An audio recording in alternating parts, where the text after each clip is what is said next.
Good morning. Hi there, I'm Hannah and I'd like to share with you some stories from our volunteer-run service, the Pet Support Network. Our stories are from our community here in the Sutherland Shire on traditional Dharawal country. Here's volunteer Sophie to tell us how the program came to be. Hi, I'm Sophie. I used to work at an animal shelter and saw too often people of an older age group surrender their best friend because they felt they couldn't look after them anymore. So this program aims to help people in our community care for their much loved fur friends, enabling them to be at home together happy and well for as long as possible. Creating meaningful community connections is also very important to us, and we are supported by Gymea Community Centre, a well-loved organisation in the Shire for more than 50 years. Thanks Sophie. Now let's meet some of our friends, clients Jack and Coco and volunteer Karina. Karina visits Jack and Coco twice a week. Giving Coco the exercise she needs is very important to Jack. Such a good girl, she's the perfect companion for Jack. I really look forward to catching up with Jack and listening to all his stories. Did you know that Jack still takes music lessons once a week, and over the years he's fostered over 50 dogs to prepare them for the service dogs, working service dogs. I love walking Coco. Not only is it good for her, but I find it really good for myself and for my mental health. Thanks Karina. And now it's my pleasure to introduce our volunteer Ashley. Hi everyone, this is Benji.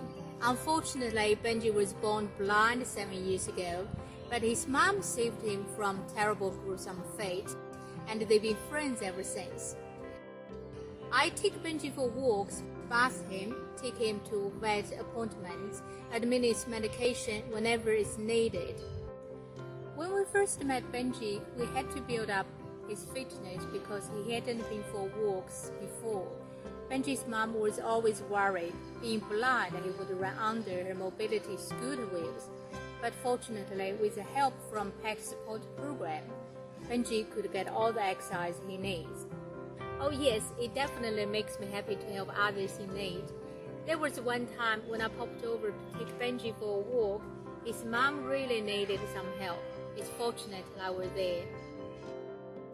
Thanks for sharing, Ashley. Now let's meet clients Gwen and Oscar and volunteer Ray. Ray recently joined us as a volunteer. He shares his thoughts next.